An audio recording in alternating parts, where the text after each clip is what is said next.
Good morning students. Welcome to the maths lesson. I am Muhammad Naeem. I am going to teach you the topic trigonometric ratios, chapter number 11 of book 2. Trigonometric ratios are some formulas that will be used in this chapter to solve the problems of right angle triangles.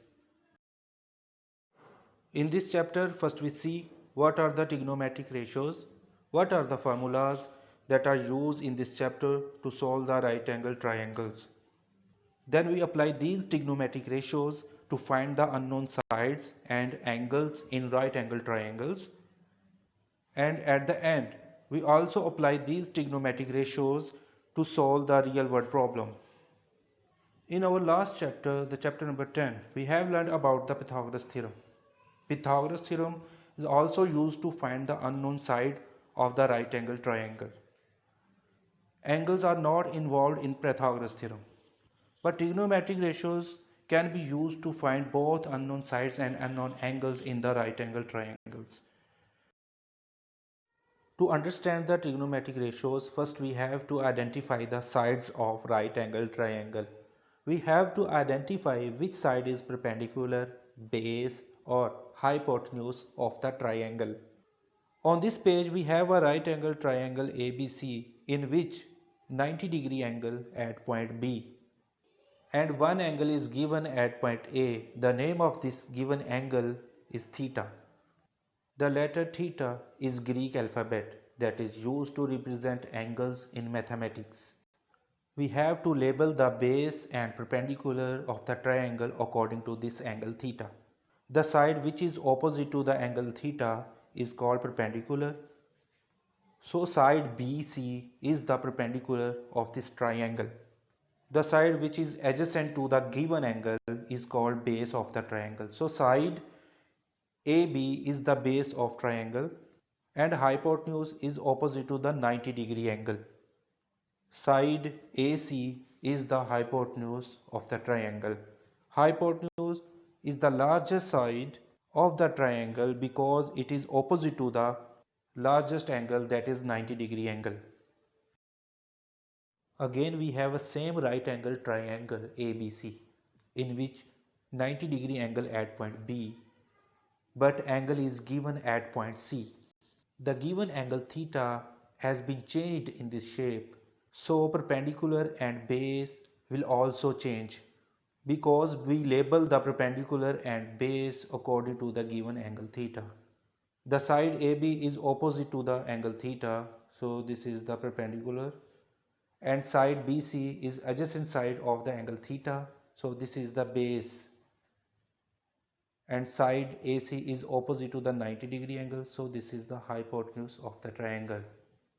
In this shape, hypotenuse remains unchanged because it does not depend on the angle theta. It is only opposite to the 90-degree angle. Let's see what are the trigonometric ratios. On this page, we have a right angle triangle in which one angle is given theta. The side which is opposite to angle theta is the perpendicular and side which is adjacent to the angle theta is called base, and hypotenuse is opposite to the 90-degree angle.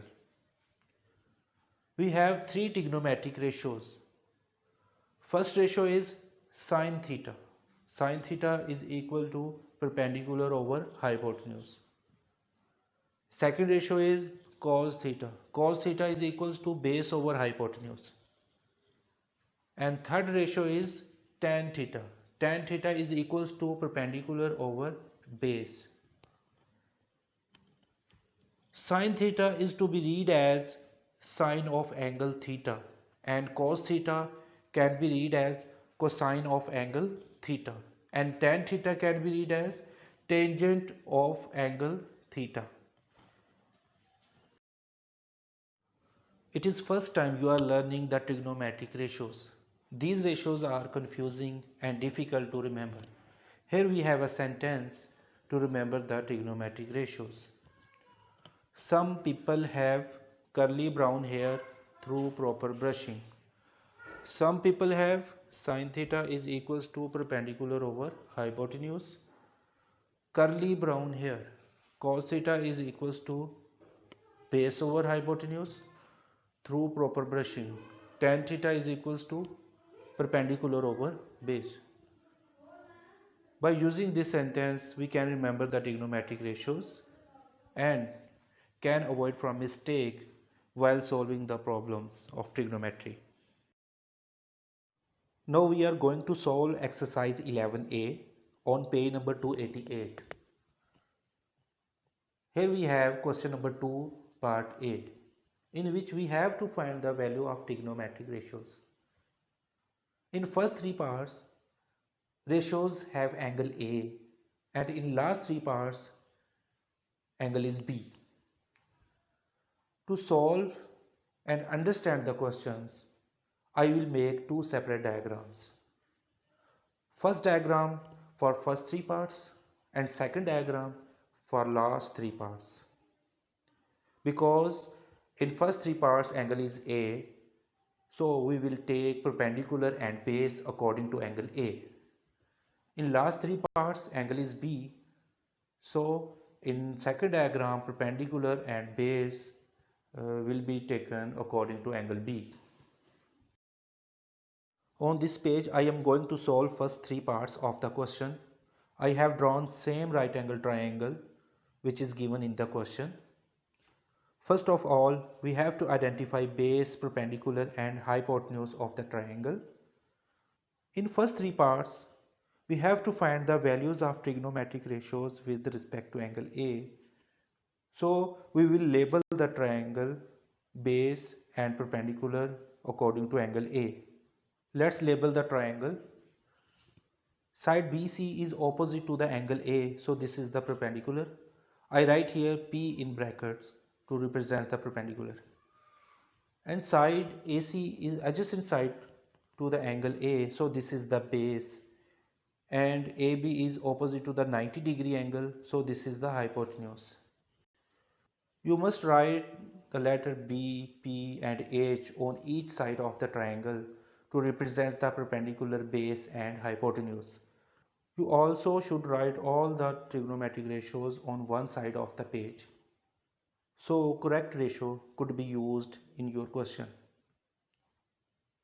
In first part we have to find the value of sine A.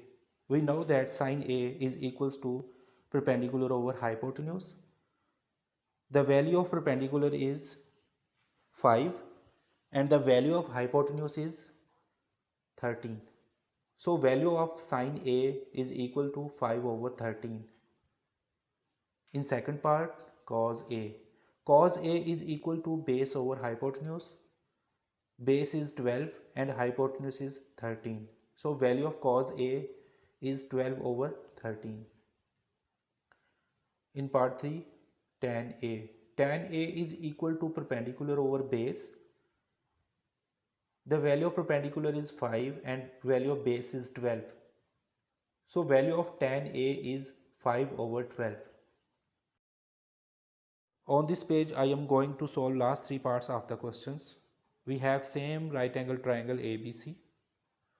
In these parts we have to find the value of trigonometric ratios with respect to angle B. So I will label the triangle base and perpendicular according to angle B.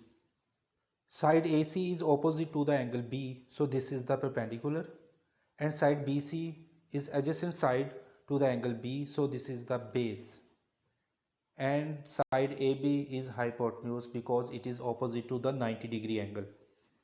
In fourth part, sine B is equal to perpendicular over hypotenuse. The value of perpendicular is 12 and hypotenuse is 13. So value of sine B is 12 over 13 and value of cos B is 5 over 13 and value of tan B is 12 over 5. Dear students, if you have any questions or queries regarding this topic, you can use WhatsApp group of your class. Your homework is exercise 11A, page number 288, question number 2 part B and question number 3. Thank you.